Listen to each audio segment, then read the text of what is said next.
Hello everyone and welcome back to W Guitar Reviews. When we talk about the Yamaha LL16, we are talking about a globally recognized classic in the entry-level all-solid guitar category. In almost any decent-sized guitar shop anywhere in the world, you are bound to see one hanging on the wall. If Martin, Gibson and Taylor represent the distant dream for many, then the LL16 is the most practical destination. Yamaha brings a sense of trust that even a beginner can buy into blindly.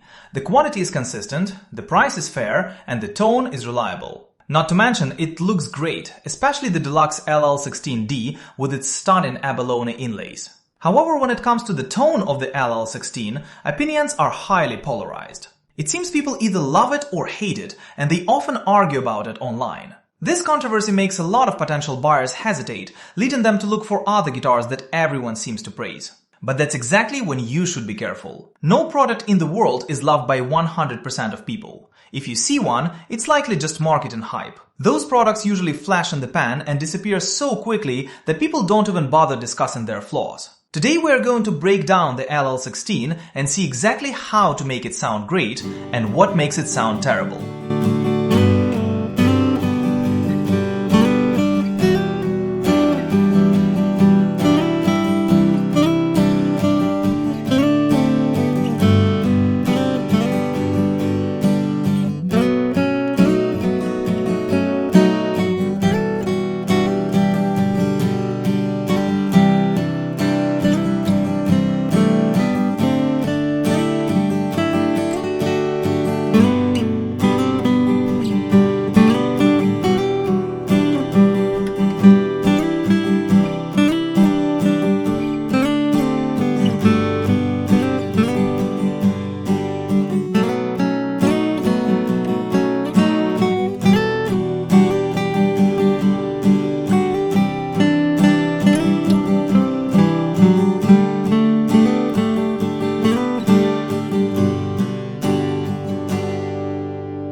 The main reason for these mixed reviews lies in the top wood. While 99% of guitars on the market use Sitka spruce, the LL16 specifically uses Engelmann spruce, which has a very unique character. If you play to its strengths, it's magical. If you fight against its nature, it loses control instantly. Even though they are both spruce, their origins and performance are worlds apart. Sitka grows along the North American coast with plenty of rain and sun, growing tall and fast. Engelmann, however, grows in the high-altitude freezing Rocky Mountains. Its actual growing season is only a few weeks a year. Therefore, it takes much longer to mature, resulting in a much tighter and finer grain. Think of it like two types of apples. Small apples grown in cold regions, like heirloom varieties, are dense and firm. The right way to eat them is to take small bites and savor the layers of aroma. In contrast, a Fuji apple, large, sweet and juicy, is meant for big, crunchy bites and thrives in warmer, wetter climates.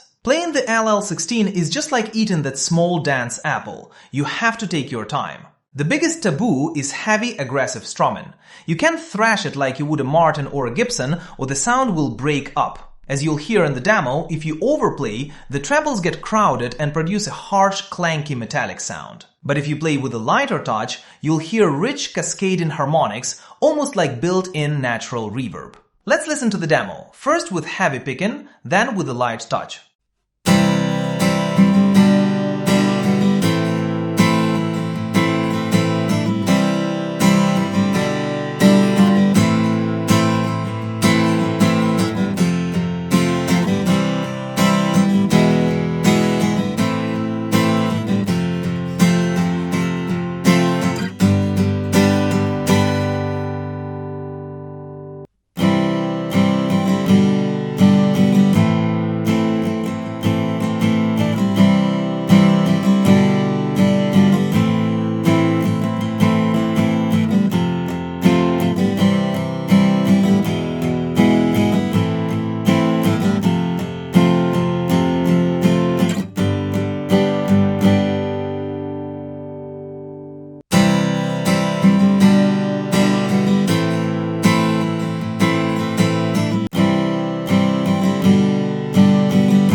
The LL16 is incredibly responsive. Since it rings out with just a light touch, controlling your power is the key to mastering this guitar. If it sounds clanky, you're pushing it too hard. If your style naturally involves heavy strumming, you should look at the Yamaha FG3, red label, or the A3R. Those use Sitka spruce, which won't break up no matter how hard you dig in. That's the signature American sound found in Martins and Gibsons. Next topic. How to make the LL16 sound even better? Besides lightening your touch, another way is to switch to Martin strings. Martin strings excel at magnifying the details of the sound. I've restrung this LL16 with Martin MA540T, the same ones used on the D28. To me, the soundstage and dynamics feel much more open. Now let's listen to the chorus of Chin Tian, Sunny Day. We'll start with the LJ16, then the LL16D with original Elixir strings, and finally the LL16D with Martin strings. Pay attention to how the soundstage opens up.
After switching to Martin strings, the LL16D sounds clearer and more transparent, which is my personal preference. However, our guest musician feels differently. He prefers the original Elixirs because he likes that compressed feel, which makes the music sound wetter and richer.